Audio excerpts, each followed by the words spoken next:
Alright, all like the title suggests. In today's video we have an unboxing and overview for you. Today we're going to be looking at the Aigo AT240. This is a budget 240mm all-in-one liquid cooler for your CPU. This is in collaboration with the Aigo. We're going to be taking this thing out of the box. We're going to be running down through the specs. I'll just kind of give you the first look at it, my first thoughts of it, and see what I think of this all-in-one water cooler for your CPU. Let me flip you guys over here and we'll get this thing out of the box and see what it offers you. Alright, like I said in the intro, we're going to be going down through the specs of this thing as we take it out of the box here. This does come in a couple different flavors.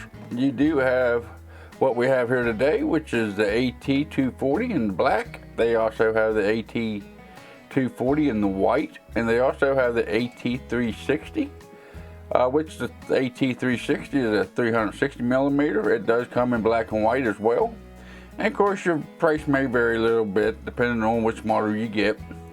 For the product we have in front of us here today, we do have the black AT240, which is 240mm.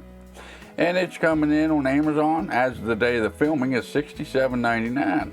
Less than 70 bucks for 240 all-in-one water cooling system. Okay, as far as the socket mount that this thing supports, it does support LGA 1200, 11.5X, and the 2000s. For AMD, it does support AM4, AM3 Plus, and AM3. Under the power connection type, it says it's a 3-pin, but actually, just like with most AIOs, you have more than one connection point. The pump itself is a 3-pin. You have a 4-pin PMW headers for the fans, and you also have the pin ARGB header for the ARGBs on this for the fans and the water block. And as you can tell up here in the corner, it is supported by your motherboard's lighting system. So you plug it straight into your ARGB header on your motherboard and it matches up with everything else in your case as long as it's connected to the motherboard. Let's start taking this thing out of the box here, and we'll see what we got here, see what comes with this thing. And as you can tell right here on the little flap, as you can tell right there on the flap, it is made by Aigo. Okay, I'm gonna lift this up here. What do we got? We got a little bit of a owner's manual. It says installation guide on it. Alright, then we got a white piece of foam here on top. Pretty flimsy foam, but it does what it needs it to do, I guess. Okay, pull this white box out of the box here. This should be all of the connectors that you need. All the hardware for your different ported motherboard types and the cabling and all that good happy stuff. And this bag here, you have your screws and everything, which is pretty nice actually. Looks like they got everything independently labeled for you here for a baggie. There's your screws for your AM4. There's the screws you need for the 2000 Intel system, 11.5X system. There you got some extra screws and some thermal paste and a spreader for your thermal paste. Apparently this one ain't gonna have thermal paste applied to it. It looks like there's your, most of them actually look like they're gonna be your fan screws. And screws connect your radiator to your case. You got a 4-pin PMW fan controller splitter here. There's your back plate. That's probably for, I'm going to assume that's for Intel, which we'll get into that whenever we do the install of this. And here is a couple different sets. Yep, a couple different sets of brackets, depending on if you're going to hook this up to AMD or Intel. Depends on which one, which set you're going to use. I'm going to assume, which without reading the instruction, this will probably be your Intel. And this in here looks like it's going to be AMD because it has the 3 different holes for your different AM3, AM4 setup. There's going to be the brackets that actually hook directly to the water block. They go to the top of your CPU. Okay, let's get all that put back together here. Alright, and here in the second bag we got, this looks like a SATA controller for the ARGB. That is an ARGB header right there. That's a 3-pin ARGB header. It does have SATA power connected to it. And it looks like you can connect 1, 2, 3, 4 4 different ARGB to this. Then connect this straight to your motherboard, it looks like. That way it syncs everything up off your motherboard. That way you only have to run one piece of software. It's kind of cool. Alright, what else do we have here in the box? I guess we'll take a look at the fans here next. Well, we're only going to pull one of the fans out because both these fans should be the same. Go through the cables here real quick. You do have the 4-pin PMW fan header on it and the ARGB header. They are Aigo, Young Force by Aigo, DC 12 volt. Pretty nice feeling fans actually.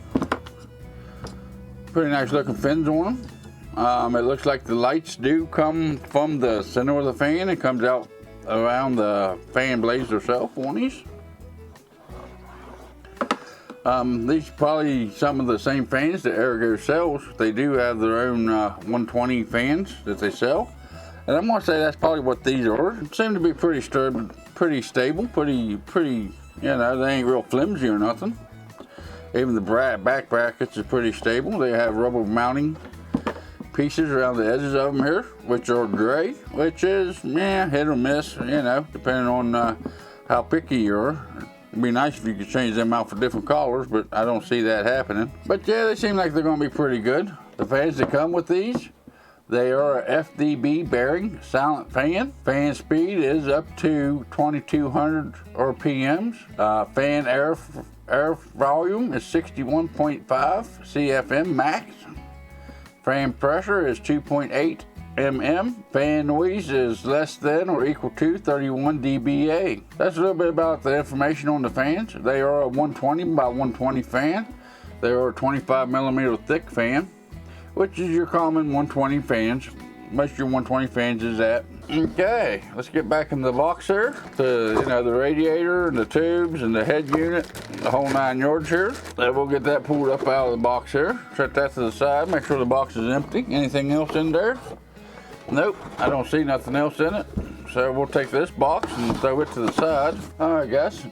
We got it out of the plastic comes with. Pump inside the hoses. This here's your pump. It does have a 3-pin fan header to it to hook up the pump with, which is more than enough for what a pump needs to do. It does have a pretty nice cloth braided cable to it, which is pretty nice. Alright guys, a little bit about the pump here. It does have the minimum flow rate of greater or equal to 1,000 millimeters per minute. It is a ceramic bearing pump inside of here, which that's pretty normal, pretty typical. Alright guys, and for the water block down here, you do have a little peely thing, which we ain't peeling that today.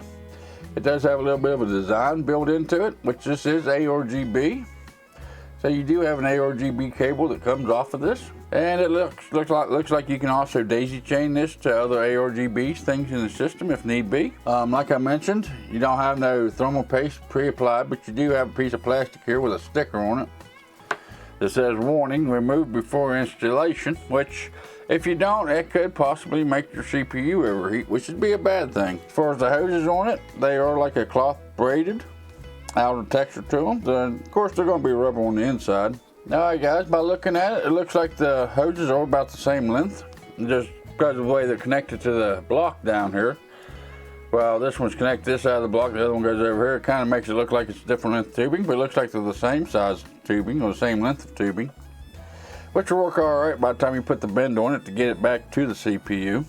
As far as the tubings on it, they are braided network tubing, black. Length is 400 by 10 millimeters, so they're about 400 millimeters long. It seems to be pretty, it seems like it's going to be long enough for whatever your system is going to need to be able to hook it up. Okay, as far as the radiator goes, it looks like it's a pretty typical little radiator for 240. The radiator size is 277 millimeters by 120 millimeters by 27 millimeters thick. By looking at the website here, it says water cooling size is 75 times 53.5 millimeters, which I'm not too sure on what that means. I guess that may be the square inch or the square millimeters of the radiator itself, I'm assuming. I do not see no, I mean, it seems like it's your typical little standard radiator. I do still like the idea of that pump being up close to the radiator, but no matter how you put it, the radiator should be higher than what the pump is. I like that it's designed a lot better than having the pump on the water block itself. I don't know if you can actually see down through it or not. The fins are pretty condensed on this radiator for all-in-ones. They don't always have the best radiators attached to them. You can kind of see down through it there, it looks like. But you know, it's a pretty typical all-in-one radiator. It's about the same as what most of them come with. But let me get reset up here, guys, and we'll talk a little bit more about this thing. Alright, all this kind of concludes the unboxing overview of the Aigo AT240 millimeter all-in-one liquid cooler for your CPU. I believe at this price point, you can't go wrong with this CPU cooler. Yes, there is cheaper A240 millimeter all-in-ones out there available for your CPU cooling needs. But with the hoses that they put on this, with the fans that they supply with it, I don't think you can go wrong with it. For $70, I think it's definitely worth it. As far as how the product holds up, I can't tell you. I haven't even installed it yet, let alone use it for any length of time.